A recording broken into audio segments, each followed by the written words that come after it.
Hi, this is Sophia Amargi, and I'm really excited for my show today because today I have Dr. Greg Klassen as my guest, who is a psychologist with a private practice of over 20 years in Newport Beach, California.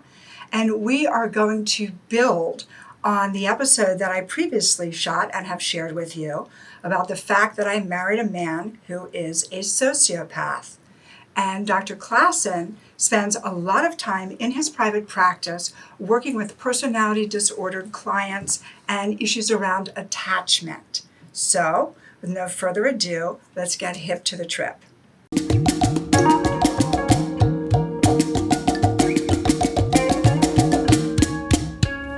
I'm happy to introduce you to Dr. Klassen, who is an architect of people.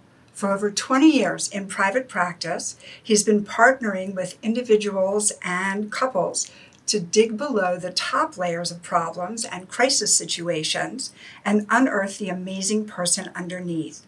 Very much like I see trauma in the way of revealing the fabulous person that's underneath the trauma. He has a company, it's called the Relation Foundation, and in this company, he actively partners with his clients to reconnect them with their underlying desire and need for healthy relationships, which is the foundation required for all of us to thrive and fully come alive in our true and complete and sensational self. He's not your typical psychologist. He's equally comfortable doing therapy as he is building with power tools and racing cars around a track. Dr. Greg is able to translate such diverse interests and abilities into word pictures that help communicate important relational concepts in imagery that his clients can relate to and use. So, Dr. Greg, yes, you use word pictures to help your clients. What does that actually mean? Well, I think I'm a pretty visual person. In the way I think is more conceptual and structural and visual. And so a lot of the things that happen in therapy, as you probably know, are difficult for somebody to conceptualize relationally, trauma-wise, what's going on for them, to understand the process of growing. I think sometimes, at least for me and a lot of my clients, find it helpful to have a metaphor or a word picture that represents what's going on. Is this like an as if?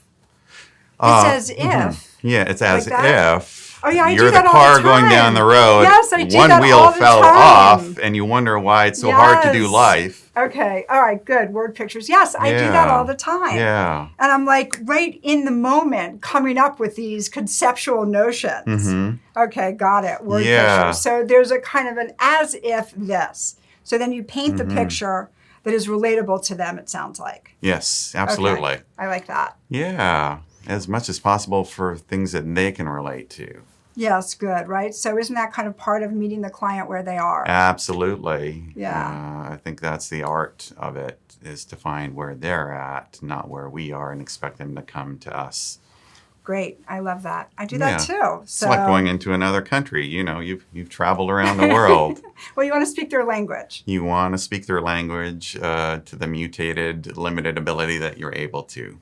I like it. Yeah. So you're here today. Yes. With me to talk about sociopathy. Yes. And psychopathic psychology. Mm-hmm. And antisocial personality disorder. Right. So what's the difference between a sociopath, a psychopath, and somebody that is antisocial as a diagnostic antisocial personality disordered client? Yeah, I suppose it's kind of like hot sauce. Meaning? You have mild, medium, spicy, and blow your head off spicy, right? Is the psychopath the blow your head off spicy? Probably, if you want to look at it that way. Right? Those are the murderers, right? That's Silence of the Lambs, all the great stuff that people want to go watch in the movie theater. But that's the small part of the population, and that's way down on one end of the continuum. But like a lot of things, autism, for example, you have everything from mild to non-relational, non-verbal. Mm-hmm. You got Rain Man, mm-hmm. The movie, yes. Rain Man, in between, where there's some relational capability. I like to think of things on a continuum. So the spectrum. And I think, there's a spectrum. I view these at least. And some of them, are labels that change over time, right? You go to the diagnostic manuals. Now they're switching that to a new one, right? But how do you see a sociopath? Because that's that the diagnostic criteria for a sociopath, who is my ex-husband, and I did shoot an episode earlier about my personal experience with him. Yeah. I did not see that coming, and there was no way to assess it. I mean, I was in a foreign land, in a foreign-speaking country. Yeah. So the diagnostic is antisocial personality disorder for a sociopath. Yeah. Can you talk about what you see in sociopaths and how you conceptualize that? Yeah, absolutely. And probably you'd have to go to the large level. We'll shift over eventually, I think, to talking about personality disorders in general, because I guess you'd categorize a sociopath and a psychopath under an antisocial personality disorder. If you're going to have to diagnose as a professional, that's your category to pick from. Yes. Even though there may be distinctions in there. So if you think of it under the realm of a personality disorder, Yes. this is something we were talking about a little earlier, where I think what you have to start with is, what is health? Ooh, I love that. Okay, so is that the overarch that sort of contains your therapeutic work? What is health? Or when you and I were talking earlier, before we started shooting, we were talking about Fairbairn's ideas of attachment and relationship seeking, and how relationship is kind of the key to all human experience. Yeah, I suppose you look at any theorist like Fairbairn, or you're a Mahler kind of person. Yes, Margaret Mahler. Yes. Yeah, and all they're doing is really creating a picture of themselves of what health and healthy relationship looks like, and when it doesn't go well, where it goes wrong, and therefore what you need for correcting that. So kind of what's the container for your work? Like what's your Yeah. overarch, Okay. right? I'm a Yep. trauma specialist. And here's what I see. People have a traumatic event. They make a story unconsciously about what the trauma means to them about Yes. themselves. It's Yeah. never a good story, right? Right, It's, you know, right. there must be something wrong with me. And then unhealed and untended, that story unconsciously becomes a belief that people end up living. We have hundreds, thousands, maybe tens of thousands of those internal negative narratives. So that's my overarch trauma story belief. Yep. And so for you, what would sort of be the overarch that you conceptualize for the work that you do? Yeah, probably similar to that. I'm a bit of a mashup. I guess conceptually, well, I've been working and trained under an EFT, emotionally focused therapy, working well with couples, actually translates well to individuals too.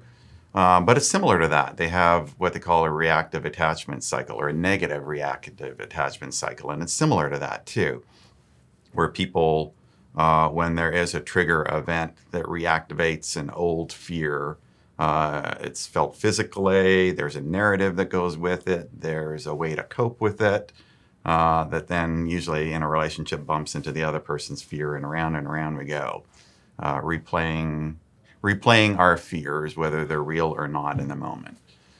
So are you saying that all relationships are either healthy when somebody has an appropriate kind of parenting, or unhealthy perhaps with sort of descending degrees of healthy parenting? Yeah, so here's the humble standpoint, right? I don't know that anybody's healthy 100%. We all have our snags. We all have our growing areas. Nobody gets out of childhood scar-free. Oh, I know, right? It's impossible to grow to adulthood without being, in my words, traumatized or wounded. To some degree or the other. And really, I think the biggest problem, it's not so much the trauma or the wounding, and I think you'll find this in your work too, it's what happens next. Ooh, let's talk about that. Right. So as it relates to sociopathy or psychopathic behavior or antisocial, how does that relate? How do you see that happening? Yeah, so this could be little Billy or little Susie. They're at home with their parents. The parents have a big fight. Maybe there's even hitting or something that goes on. Very scary, very traumatic for this child. Afterward, when the child is in tears, the dad or whoever turns toward the child and goes, "What are you crying for? Be a man." and the trauma is now stuck. So you know what I say? What's I that? say, when that same situation happens and the child wants to say, stop, which is an out breath, Right. it goes, which goes actually in. inhales and kind of locks the trauma in. Right. It literally breathes the Right. trauma right in. And that's the problem. How is that the problem? Well, it's not that there isn't trauma as you go through life. You'll fall off your bike, parents fight, teachers aren't fair, friends say mean things. It happens all the time. Yes. Even as adults, right? Yes. High school never ends. Oh, Even though we think it does, it never ends. 1986 was the best year of my life when I finished. Whew, Yeah, done. it's still happening. I know. You're right. You're right. It doesn't does. end. Yeah, and this is what I'm saying. I think growing up and becoming a person is a lifelong process. I don't know that anybody gets out of childhood scar free. They don't. So it's about learning how to take those injuries, those like your picture Wounding. in breaths. Yes. That get stuck in there, and get in a relationship. Sometimes in therapy, usually in therapy. Where there's a chance to rework that trauma for it to come out safely, to actually re-experience the comfort and help that never happened before. I think we think too linearly in our conceptualization of people. Right. When I think about my work, I tell my clients it's a circular exploration, Yep. right? So, okay, John comes in, a traumatic event occurred. Yeah. It's still iterating through his adult experience, but it happened when he was 5.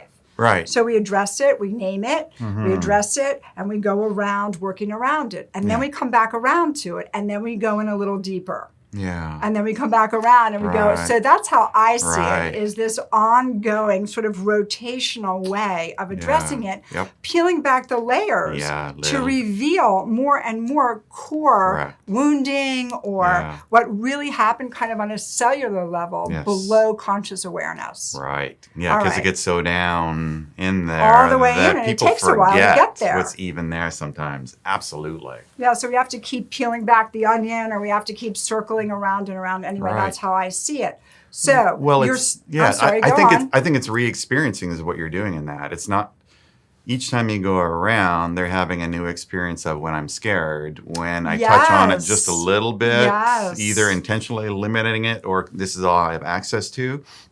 Then when I'm with you with that, it actually feels good. Well, they're building I'm like, capacity, oh, right? We're really yeah. grooving new neural patterning around what happened, Yeah. and they're building, an internal capacity Yes. to Yeah. tolerate what heretofore has been intolerable. Absolutely. New neural pathways. That's what I say. Yep. I'm grooving new neural patterning. Yeah, absolutely. I think like somebody who's had a stroke where you can point to clear specific damaging in the brain, that the brain is amazing. It's not like when we were in high school, they said, you lose it, it's gone. You That's can actually not true. It's not true. Yeah, you can teach an old dog new tricks. Yeah. So let's circle back around, as Yes. I always like to do, to circle back around. Let's talk about the sociopath Yes. or the psychopath. All Yeah. right, so what is a sociopath? If they're grouped under the category of personality disorders, Yeah. then what exactly is a personality disorder? Yeah. So from the technical standpoint or from what I think is going on psychologically for the Well, person? let's talk bit to of both. our viewers and let's let them know about both. There are both. Okay. I really bristle at the diagnostic manual, but you got to do it sometimes as a professional. Oh yeah, I hate to diagnose you guys No. because it's so limiting. I mean, you have to do it sometimes for insurance, but it pathologizes the Yeah, client, completely. and people Yeah. are multifaceted and multidimensional. Yeah. And it's really like a snapshot, which is a one-dimensional experience. It's not Right. really a three-dimensional Correct. conceptualization of the individual. So please, Yeah. Dr. Greg, I know our viewers want to hear what you have to say about this. Yeah, absolutely. I think especially because in movies, you'll look at people like a borderline personality disorder. That's usually what people are aware of. That's one of the other main ones, or a sociopath, or all the more extreme ones that people are aware of. And I have people come in to see me and they go, what do I do? My partner, my sibling, whatever, is a borderline. What do I do? And I'm like, Well, first of all, take a deep Get breath. them into therapy. Well, yeah, take a deep breath. They need to do dialectical behavioral therapy because that's a tough one. You want to talk about that? Why don't we talk about what a borderline is and we'll work our way back to sociopathy. Well, I think we're under the same cluster, as you're aware. Okay, like yes. in the old school way of diagnosing, the way they used to organize, and they're changing now. But they used to, it was borderline, histrionic,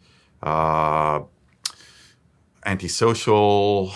There's one It's more. like cluster B or Cluster something. B, like, there you yes, go. It's a right, cluster okay. B stuff. That Yeah. makes great movies. It does, right? The yeah. protagonist Right. who really has like a mental illness, Right. but it's hidden Right. because they've become so adaptive. Yeah. Like it's a wolf in sheep's clothing. Right. It's Fatal Attraction. Absolutely. It's the bunny boiler. Oh, Right? Yeah. Where it's all okay until it's not, and then it's very extreme. So you're those are easy to sociopath. look at. Yeah. People look at that and go, that's so extreme, that's so traumatizing or so disturbing. There must be something innate, unchangeable. How do I live with that? I'm like, well, you don't have to live with that. It isn't like somebody's colorblind and go, well, I'm sorry. Although they're having technology for that now, right? Changing it. But where there's something where you're as tall as you're going to be, you're colorblind. I'm sorry. That's just what you're dealt with. So you're saying that this can change? Oh, yeah, absolutely. All right. Well, how do you see it changing? Oh, re-experiencing. How? Let's talk about that because you really are looking at the relational wounding. Yes, the absolutely. Fairbairn's I think that's the heart of it relational all. wounding. Heart of it all. All right, well, let's talk about that. How is the relational wound, which I always think of as interpersonal, Yeah. and Yes. kind of happens in the context of mom and dad, your very first people that you're supposed to Correct. love and trust, and Yeah. they're supposed to keep you safe and really protect you. Yeah. I always look for original and early broken trust, Yes. and then the betrayal and abandonment wounding that typically follows. I'm Absolutely. looking at 0 to 5. Yeah. Okay. Yep, absolutely. So your notion of how human beings are seeking relationship, Yeah. no matter what. Yes, no matter what. And that's where I guess I look at Fairbairn and his conceptualization. He took Freud and turned it kind of on its head. He goes, yes, there is an internal drive in people. Freud said it was a pleasure-seeking. He said, no, it's actually relationship-seeking. And I think that ties in very much where I come from a spiritual standpoint, too, that the basis of humanity and health is secure, connected relationship. Oh, well, let's remind our viewers So- basically 4 kinds of attachment. Secure, which I never see anybody who is securely attached. They Never don't come into- 100%. We all have scars, right? We do, but that secure attachment provides that internal foundation of safety in the world. Yes. So I see 4 kinds of attachment styles, right? I've yeah, talked about this in some earlier videos. Secure, again, they don't typically come into my therapeutic office. Right. Secure, anxious, ambivalent, come here, go away, go away, go away. That's kind of that borderline, that unstable sense of self. Yeah, don't Right? leave me, I hate you. I hate you, don't leave me. Yeah, That's yeah. such a good book. Yeah, and then the avoidant personality type, when their early neediness and vulnerability in childhood was in some ways used against them. They were shamed, they were blamed just for being a dependent and needy and vulnerable child. So later in life, attaching and being vulnerable and really intimate stops being safe. Yeah. And then we have the disorganized attachment style. Again, those people don't typically come into therapy, very traumatic childhood Yeah. environments, gang environments, drugs, alcohol, guns, things like that, very Yeah. internally disorganized. So if we circle back around and we look at your sociopath, how can you frame that for our viewers so that they can really understand what that means? Who Yeah. is a sociopath? What's the definition of a sociopath? Yeah. So, I would say sociopath is somebody when they are in a relationship, and I put that it's all a relationship, right?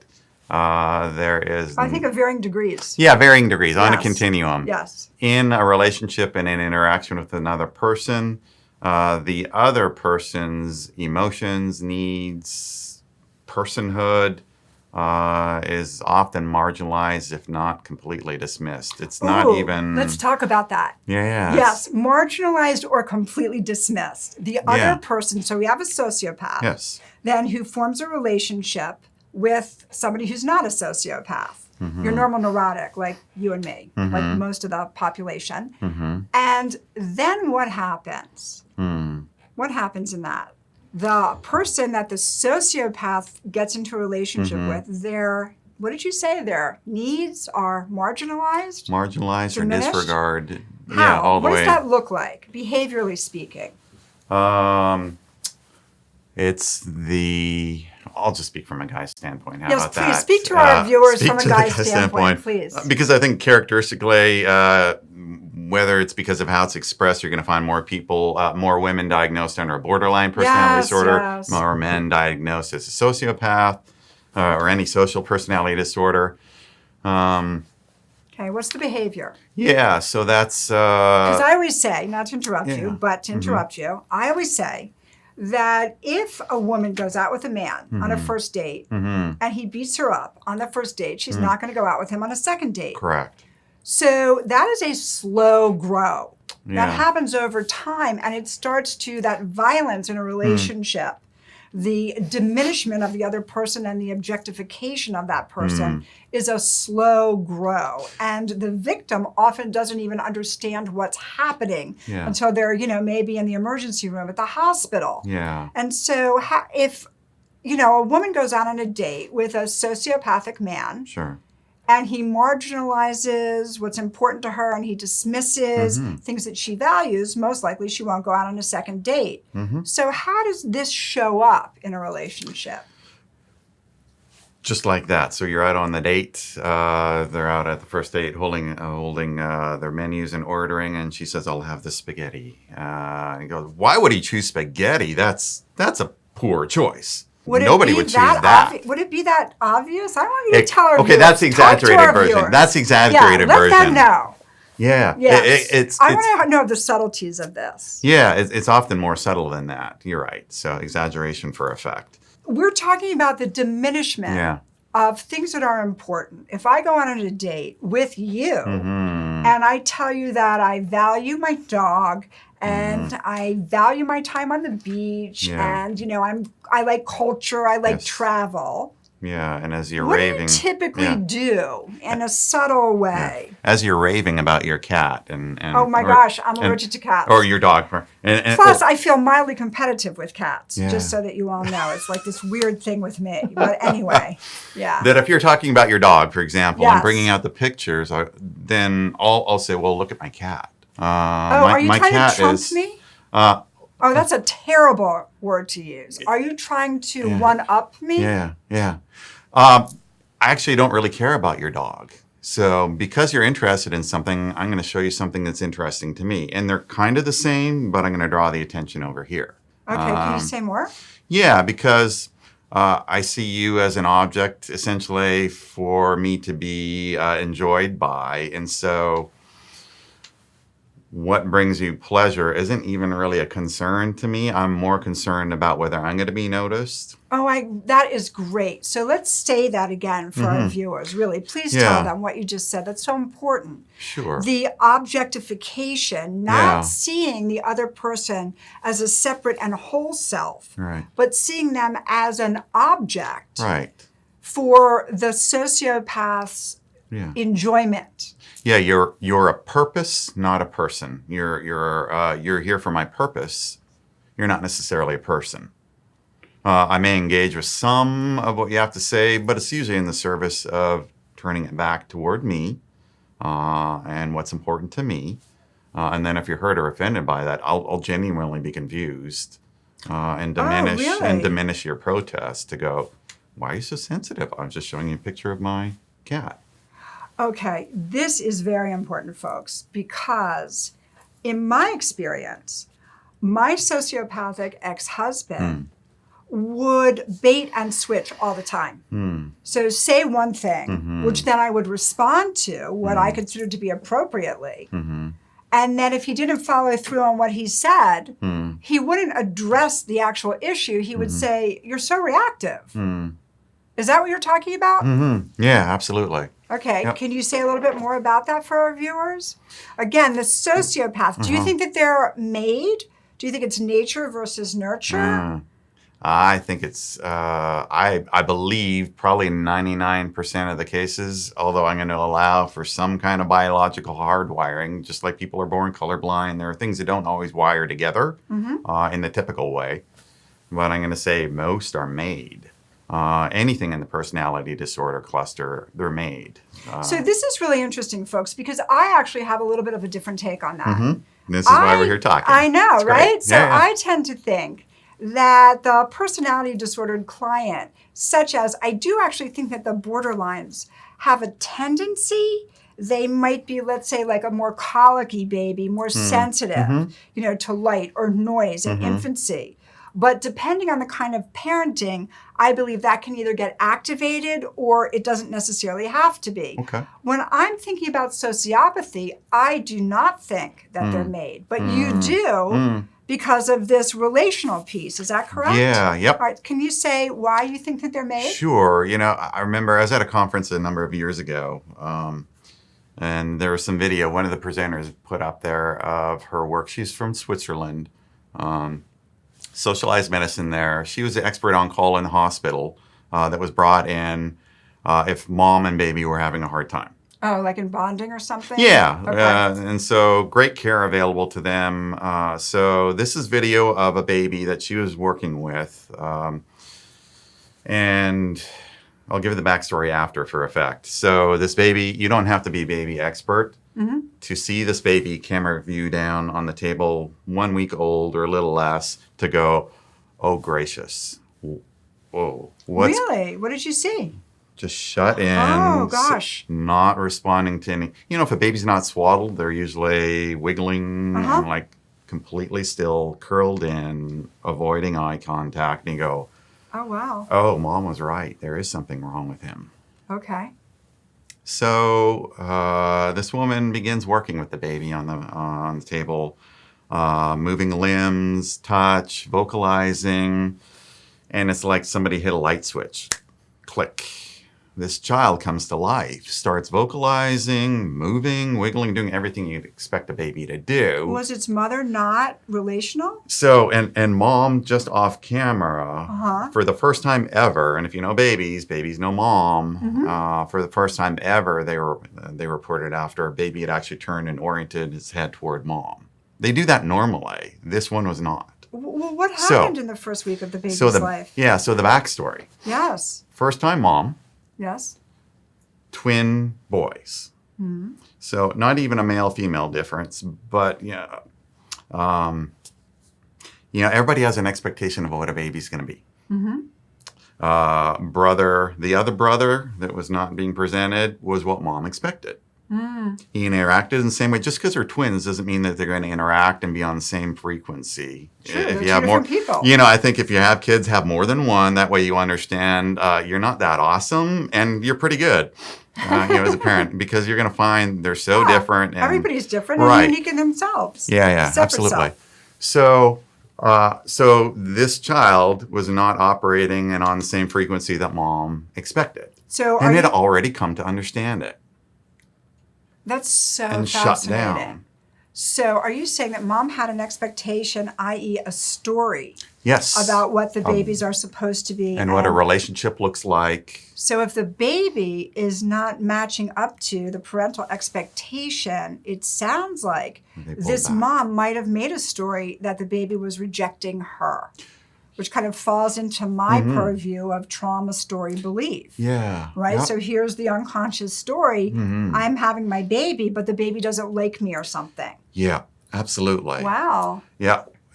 Chicken or egg, wherever it begins, somebody's telling a story and responding to it. I remember watching some research that had been on mother-infant attachments. Yeah. Coding facial expressions, slowing it down frame by frame, and finding the transactions, mom seeing baby and baby responding, the back and forth multiple times per second. And we don't even know what's going on.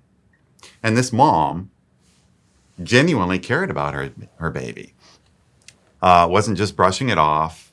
I'm going to say good mom, call for help. She sought help. Right, call for Very help. important. She meant well. She was trying the best she knew how to do. and whether it was a narrative she took in to say, baby doesn't like me, and she started to reject. Either way, baby had already started to understand there's something wrong with me. Oh my God, that just really breaks my heart. Right? Yeah, that's so tender. That's Less so than a week interesting. old. Yeah, cellular. Spin that forward 20 years. Are we talking about a sociopath, perhaps? Potentially. Somebody whose mom didn't take them to get help, who didn't try Yeah. to make a very early intervention Right. to sort this out. Yep. You know, because when I talk about babies, I talk about how we are all sensate. Yeah. You know, we don't have any cognitive or synthetic kind of processing. There's no way to synthesize information. Right. We're just all responding. Experiencing, yeah. Hot, cold, Yeah. wet, tired, hungry. So everything is sensate. Right. But that also means that the infant senses whether the parent is engaged or the parent isn't. Right.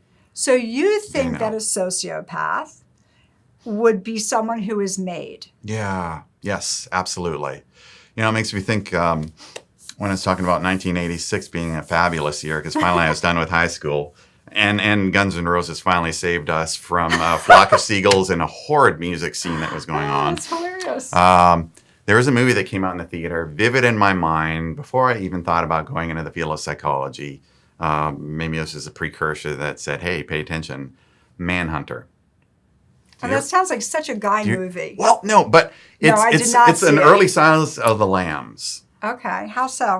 It's a investigator that gets into the mindset of a serial murderer trying That's the psychopath, right? Yeah, that's the extreme end of the That's sociopath, all the way down. That's the extra spicy hot sauce. Ooh. Yeah. So anyhow, it's a great movie. Because? How they develop the character, I guess you call him the serial murderer, the psychopath. You really start to understand a lot of what he's doing. And it comes out, I don't know if they did this intentionally. It's just based on a book. It's all fiction. But whenever he would be murdering somebody, he would always place something reflective over their eyes. So, okay, Yeah. according to you, what needs to be in the field in order to make a sociopath? Because I always say, like, a big difference between a sociopath and a psychopath is that the sociopath does have empathy and is able to have compassion. However, my word is roving. It's not established. Right. So if I see something sad, then I'm going to feel compassion for whatever I'm seeing. I'm going to be emotionally affected. I think that the sociopath has that capacity for people that it values. Let's say it's family members. But it might not have empathy or compassion or be able to emotionally connect to people outside of a very small circle. The psychopath, I think, is devoid of empathy, devoid of compassion, kind of moving through the world as an organism just to satisfy its own kind of feelings and desires. So what, according to you, needs to be in the field or to be absent from the field to create a sociopath? Again, using your relational overarch. Yeah. Believe it or not, as twisted as it may look, all the way down to the serial murderer, I'll go, it's somebody's best attempt to do a relational connection in a way that feels safe to them. So the mirror over the eyes. That's as close as they could go. And To be seen. And actually interesting in the movie, he ends up striking up a romantic relationship and actually starting to form attachment to a woman who's blind. There's an interesting picture right there, too. Oh, wow. What makes it so interesting? Well, to be seen. She's blind, so she can't see him. Yeah, on some level, I mean, she is interacting and caring very much about him, but there's something about him that is so horrified and terrified about being seen by a real person who can actually see him, not even just literally, but see him. Yes. I always say this thing. Oh, yeah. sorry. Yeah, it's the infant Yes. 20 years later, not made to be alone, terrified the closer they get to a person and a real connection. Because? What's so terrifying about that? Isn't that what the human heart desires? Tell our Yeah, viewers. but it's like what you're saying earlier. It's the narrative that pops up in that moment. It's like if you ever reached for a pot and you burn yourself. I heard about this actually 2 weeks ago, a client talking about this. Spill coffee on themselves, horribly scalded. 40 years later, we'll never drink coffee. I got to imagine what would happen if somebody put a cup of coffee right in front of them on the table, right near the edge of the table. They would probably be panicked. And you and I would go, it's a cup of coffee. You can pick it up. It's probably not going to scald you.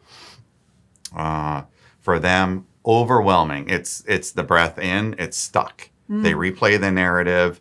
You may be a safe person, but when I get close, all the noise says you're not safe. Well, what happened, do you think, to create that? What happened? Or what do you think was going on? Like if you were to guess. Yeah. Just like a rough outline. Sure. What would that childhood have been like? It can be anything from mild to wild. It can be anything from this infant on the table that I was talking about that somebody just can't find their frequency. What does that mean? Just for our viewers. What does that mean? They can't find the person and relate to them for who they are.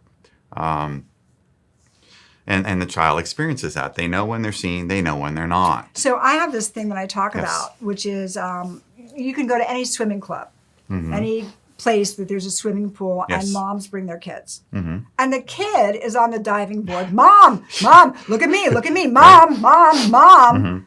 So I say that it's like the human cry is, do you see me? Do you see me? Do you see me? Do you love me? Do you love me? Do you love me? Right. Always. See me. Love me. Yes. And even you talk about attachment styles. You can go back to Mahler. An avoidant attachment style is still an attachment. I believe it's still an attachment. You can No, it is an attachment. I completely agree with you. It's an attachment, which I always say that the avoidant personality attachment style is that person will give you the best first 3 months or the best first 6 months of a relationship that you have ever had. This is the best boyfriend or the best girlfriend. You can't even believe your good luck that this is the person that you're in a relationship with. And then, kind of like the face of a clock, you go 12 to 3. Okay, we're just getting to know each other. We're sort of, getting our toes in, getting our legs in the water. And then we go 3 to 6. Okay, are we really suited? Are we going to go in a little deeper? Are you a possible partner for me? Is there a potential future here? Right. Okay, we get from 12 to 3 and then from 3 to 6. And then the person that is avoidant is approached by the person that isn't, that they've been dating, with an expectation that now we're going to deepen. Now we're going to have those conversations about exclusivity and monogamy and safe sex and hopes and dreams and family, children, marriage, things like that. We're going to gently touch on them. Yeah. And the avoidant personality type pulls back. Right. And that goes on for a while. And then the first person sort of tries to pursue. Right. And then eventually they catch up. And they have a conversation. Hey, it really hurt my feelings when I couldn't reach you and you didn't return my calls. And the conversation goes really well. And the avoidant personality says, I totally get it. I'm so sorry. I didn't mean to hurt your feelings. I'm going to be better. And things get better for the next 3 weeks. Right. And then the same pattern happens again. And I know clients that will lose weeks, months, years of their life trying to get back to those first 3 or 6 months of the relationship. Right. Because ultimately, real intimacy is unsafe. So yes, I do see it's a relationship, but it's a distancer pursuer that goes on forever. Right. It doesn't resolve. Right. Yes. And so it's a person's best attempt to maintain as much relationship connection and closeness as they are comfortable doing and believe maybe even that they deserve. So that the system can tolerate? Yes. So how do you work with that? Like, do you because I always say I'm recalibrating the nervous system. Right. Well, it's kind of like what you were saying before, where you're going layer by I layer. keep circling around. Yeah, and not even expecting the pushback to stop, but when it happens, to meet it in a different way. How? Well, heck, I just had this happening in a very poignant way this past week with an tell individual. Our viewers. Yeah. Wow. What happened? Dr. Gray. Yeah, very much. huge trauma history for this individual. Every time they reached for relationship, even literally to hold a hand, slap down. Oh, that's I so know. tragic. Right? Oh my gosh, yes. Right. Oh, that's awful.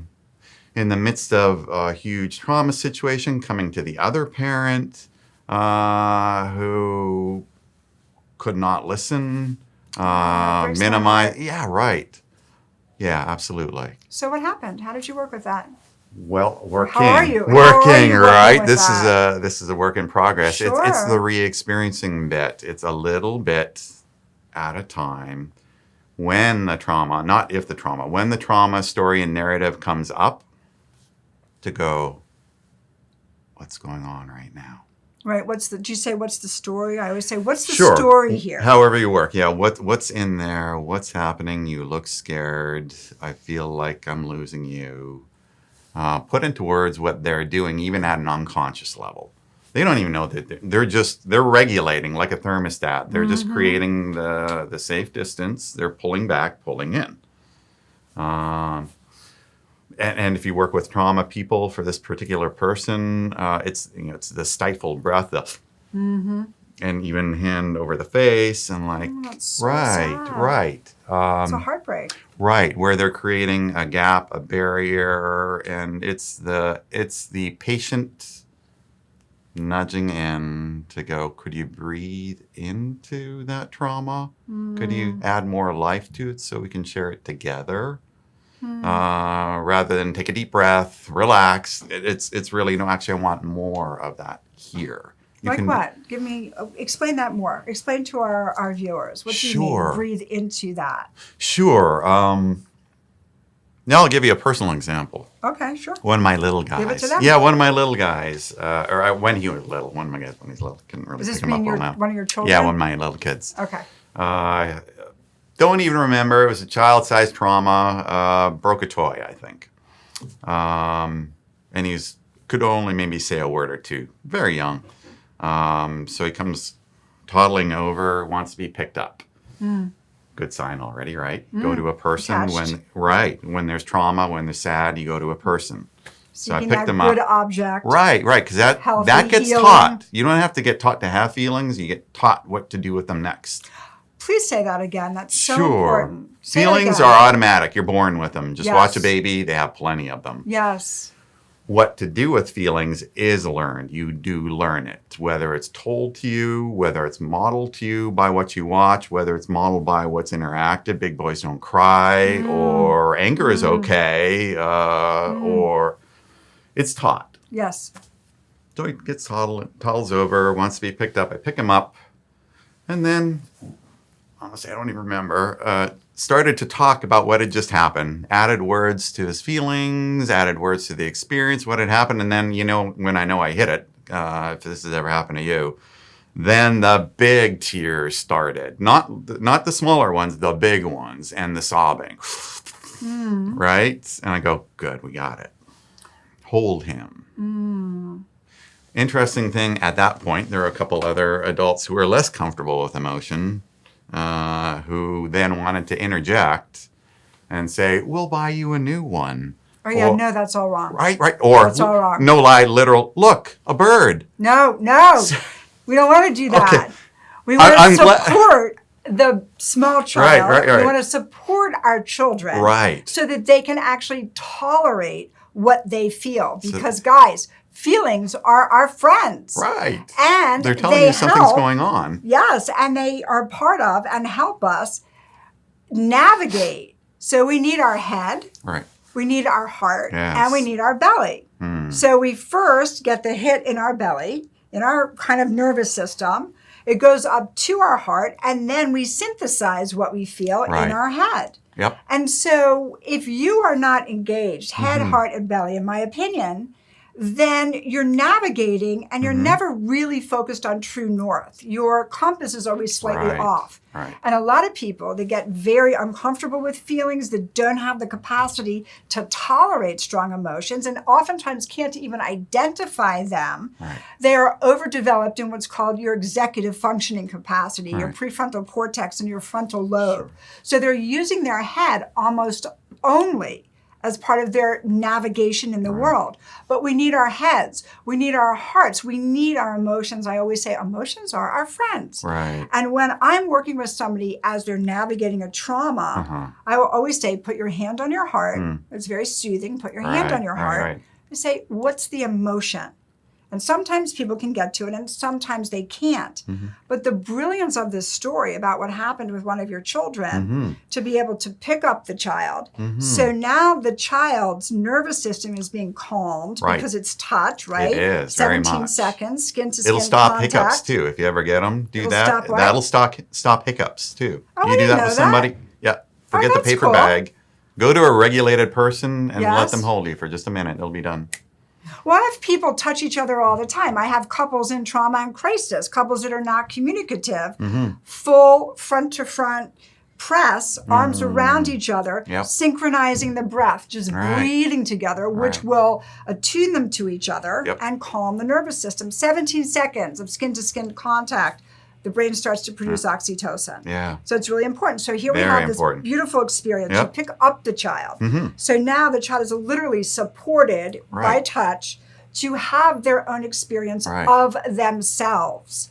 And then you help them to really have the core of that experience by giving them words that access the core. Yeah, they That's now have a super handle supportive. for the physiology I and feel emotion. this. Yeah. And I'm supported in it. Right.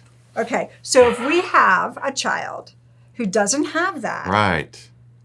what happens to that child, do you think? They get a very big intellect. Because let me finish the story because I think it's so profound too. Yes, because, please. because I think sometimes people think emotions never. If the big emotions come up, that means something bad is going on.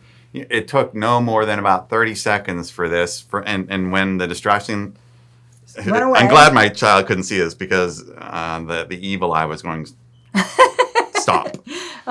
This is perfect. Because I knew it was going to happen. About 30 seconds later, I get the, the double. Right. And he goes down. He wants to get down. Toddles over, picks up a new toy, turns over. Yes, playing, yes. snot and tears all over his face. And he's genuinely done. He's happy. He's not faking he's it. navigated the moment with support. He doesn't have to hold a feeling down because it's done. Yes. So when you say that's great. So when you say like a sociopath or personality disorder, they're holding down, I think, a tremendous amount of emotion. I don't think it's the absence of emotion at all. I think there is a whole lot that's being capped. And they have to work really hard to hold it down. Can you give me an example or give our viewers an example? Yeah. I like this. This is pretty interesting. What do you mean by that they're full of emotion, but it's capped? Yeah, that Like they have the lid on it. right. Like for my little guy, I go, if that would not have happened, though it's a trivial thing, it would be one more thing that's a breath in, and adds to the load. Now he's pulling that through life. So Happens again at school, gets missed there, another thing goes right, in. it's trauma after trauma And after it builds trauma. and it builds. It's like, here's a visual for you. Okay. It's a like word picture. a word One picture. of Dr. Gregg's word pictures. Went to go visit a friend in Iowa. It's a great place to go. Went to the I'll take your word for it. it. It's beautiful people. Went to the county fair. And they have what's called a tractor pull. If you haven't ever seen one, it's worth once in your life, actually in person, to go see it. It's all the farmers who during the winter have nothing to do because it's snow. They go into the garage and they tinker on their tractors and they come out with some fierce hot rod ultra tractor in name only. Or tricked out. Right, yeah. To the nth degree. And so the sport there is they hook this tractor up to a sled with a weight on it and try and pull it down a dirt track. The farther you go, the farthest wins. Well, this weight on the sled starts at the back, but it's on a reel. And so the further they go down the track, the further it moves up the sled, the heavier it gets. And I think trauma is like this, either through the accumulation of multiple experiences. The further you go down the track in life with the in-breath and holding it all in, the heavier it gets, the harder you have to rely on your intellect just to make it. I had a client years ago. Their solution to this overwhelming crush of emotion that they felt pop up from time to time was to strap on the running shoes and go for a run. And the runs got longer and longer. At one point I said, what are you going to do when there aren't enough hours in the day to run as far as you need to go to avoid feeling what you're feeling? So you're saying that the sociopath is capping the feelings I believe so. because it's not safe to express them, to take ownership of them? Correct. So then how does that relate to the devaluation of the partner? Well, the more I allow you to matter to me, the more I get into your world, the more we're going to have to be close. Because to do that, I'm going to have to let down me, and I'm going to have to be close to you. If I do that, then the old story starts to play. Say more. What you said, the narrative, the trauma, story, the story, belief. picks up. I see this over and over again. Couples come in. It's usually the wife dragging the husband in. He's just not very relational. Look at him. I look at him and go, I just had a client yesterday Right? Yeah. who was talking about that. He's not emotionally available. right. And I look at him and go, yup, you're right. Absolutely. And those guys are often the ones that look the most frozen and stuck and out of touch with emotion. And so like an emotionally focused therapy for couples, you usually start there with the person who's most withdrawn. So I get in there, I work. It's usually maybe a few sessions working with them, and guess what? I find the switch, like that little infant. What's the switch for this particular situation? Depends on the person. When we can start to de-escalate the trauma narrative, the thing that says it's not safe for me to come out, and they start to have feelings, and they start to respond to the partner in the way that the partner says, "That's what I want," and I go, and they're doing it, and I look at them and I go, and I see on their face a look of terror. They don't know what to do with the thing that they were asking for. You mean the partner who's requested the emotional availability? Yes. They don't know what to do with that. Because they've made a series of adjustments to accommodate the lack of what they need and want? I would suggest it's because they don't know how to do that very well either. Or somebody getting close activates their trauma story too.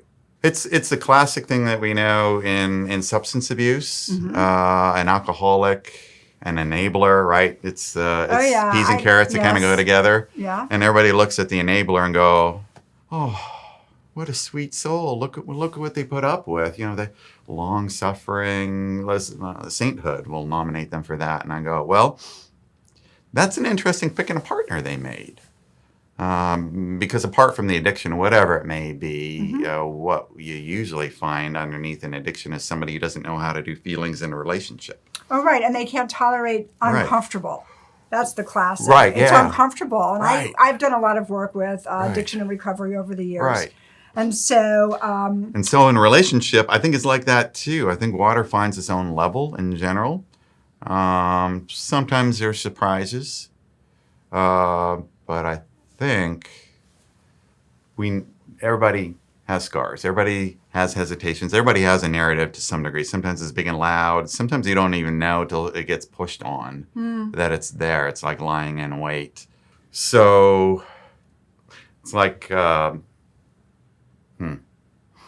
peas and carrots. They kind of go together. Yeah, I'm I not sure I always say like a plug in a socket. There you go. Hand in a glove. So with they a kind of couple work. that I'm working with, Right. He's not emotionally available, and she is. She's carrying way too much of the emotional load. Right.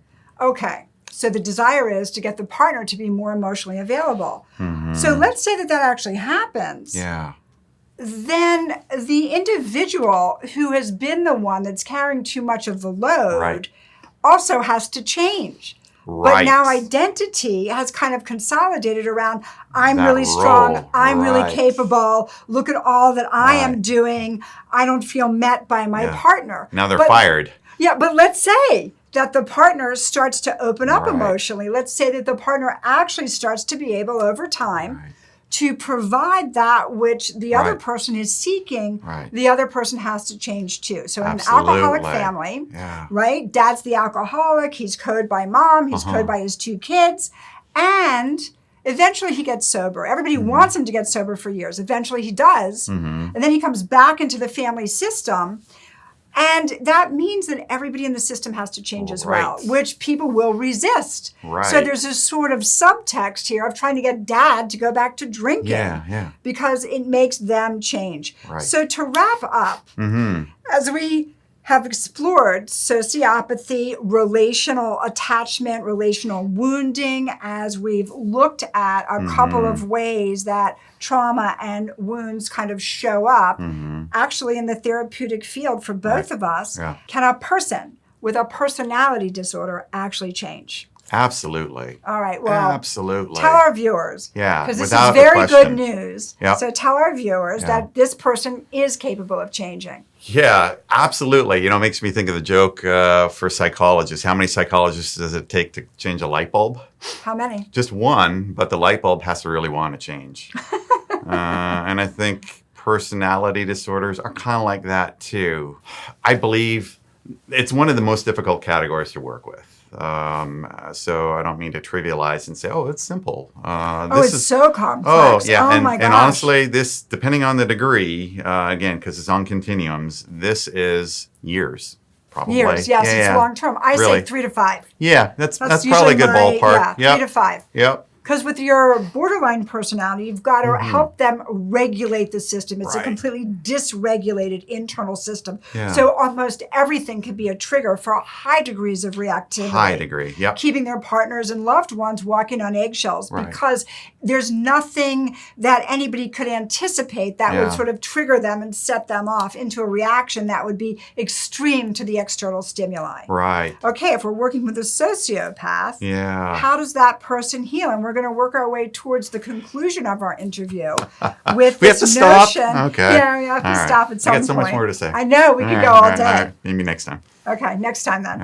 All right. So how can a sociopath change? First of all, they have to find a place in their life where there's something that they want that relationally or situationally that they're frustrated by, and they can't master it by the way they approach trivializing, minimalizing. It doesn't work. I'm going to interject something. I want to hear you complete this thought. But my ex-husband, and I've been divorced for 22 years, remarried, 5 years after we divorced.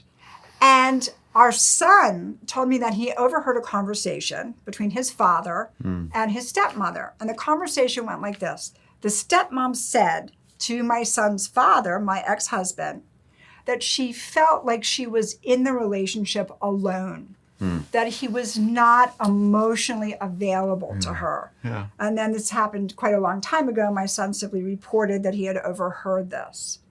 So, all right, let's use this guy as an example. Let's say that guy comes to therapy, a true sociopath, not taking personal responsibility, seeking blame as an organism, just wanting to survive, ruining my credit, stealing all my money, feeling justified in doing so. All of this kind of stuff. How does this person heal? It's not much of a setup. Yeah. Dr. Let's see. Greg. Oh, my Hey, goodness. folks, let Dr. Yeah. Greg take it away. Yeah, I think it's small, tolerable risks toward connectedness. How to describe depends on the individual. Finding something sometimes often that we have in common, where they may try and minimalize and override what I'm saying, or go around and I'll go, wait, I'm not done right. And interjecting a person to the degree that they don't panic and pull back and run away. Because that's closer. When I'm a person, now I'm closer, and that's scary. It happens a little bit at a time, like you were saying earlier, lots of times around. Makes me think of years ago, I had a couple blue jays that kept coming, or scrub jays, that kept coming to my back door. So we started feeding them peanuts. And I got to the point where I was able to have them land at my back door, hop into my kitchen, pick up a peanut and eat it, and then hop back and go out. That's something. not natural. No, it's That's not natural. So you're working your relational magic on your blue jays and Little scrub bit. jays? No, it's an inch at a time. It starts way out there, and then I sit over here, not looking at them, and then I move it a little closer, and then I look at them a little bit more, and this is day after day after day after day. This is weeks and weeks. It was fun. Kids liked it. to the point, because I'm training out of them something that's innate and natural. With a personality disorder, including a sociopath or antisocial, what's natural is relationship. That actually is the natural thing. That's everybody's baseline. Yeah, right. It's in there. I don't think they're a label, somehow defective, unchangeable. It's in there. You just have to be reaching for it in a way that doesn't spook them. Or when it does spook them, you can say, is that tape playing again for you right now? The one that says people are scary, or you're going to, whatever they put on, if they're able to put words on what happens when people get close, which is hard sometimes for a sociopath to have a language for that, but to help put a language or a couple words on what the trauma story is and what the narrative that plays, so you can go, is that what's happening right now? So you would say, is that part of the story? Are you in the story? Are you in the story? I say that all is that the what's time. happening? And I go, relationally, it's like that too. If you can understand, if you're struggling with somebody you care about who has something that manifests as a personality disorder, they're a person, and they're actually trying to do a relationship with you in a way that they don't get terrified and run away. Think about that for a second. So if you can trust that that's true underneath it all, it's a matter of putting compassionate words on the fears when they come up and assuring them that you're here, you're present, you're ready when they are. And like you say, 3 to 5 years to unravel some of this stuff. That's what For I people think. who are willing and ready and acknowledging there's a problem in their life. If they're not there, 3 to 5 years makes no dent. Absolutely. If they're being sent in by their spouse, but they Oh, yes. see, nah. Yeah. So what do you think, as a final thought for our viewers, what do you think would bring someone like a sociopath into therapy voluntarily? What might be something that would move them in that direction? Often it's the experience of something where they get a small flickering of something more than the guarded relationship that feels good. Talking with an individual not long ago who you'd probably categorize him antisocial, probably in that group. When you understand the backstory, always makes sense. Always makes sense. There's a narrative. It's there for a reason. Unaware, ended up getting married, but clearly in his aware for himself now, objectifies his partner, and not even sure he can do it differently, but his children. Oh, so that's the different. heart connection. That's different. He can get a flicker that he never had before in his life. A little flicker of, because they said, my children will always be my children. In others, what he's saying is, here I feel a little safer. I can let a little more of me out, and I like how that feels. I didn't know how that felt anymore. That's what gets a person coming back. This particular individual had come in mandated by their partner, but by their own acknowledgement, not really seeing a value for it at all. Seeing her as the problem. Oh, yes. The Um, team always splits over this. Right, but there were a few circumstances, and I'll say the biggest of which, his kiddos, where he got a little taste of, what if I could have more of that? And what if I could even have that with my marriage? I mean, I can't even conceptualize that, but what if? So that's where we're working. I'd say it's the flicker of something that feels more like what they're actually designed and made for, a relationship, even if it's just a drop. I really appreciate that. So I don't know if I agree that sociopaths could change, but I do agree that you've presented a very compelling piece today. And I'm so appreciative of you being here with me on the Sophia Amargi Show. And this is Dr. Greg Klassen. His private practice is in Lake Forest. And for those of you that are really interested in what he has to say, he can be reached, and we'll put his contact information up on the bottom of this page for you. And as always, I want to hear your feedback, any thoughts, any contributions that you have to make to the content of my show today. Again, this is Sophia Amargi, and thank you so much for being with us today. Thank you. Thank you. Thank you so much. Absolutely.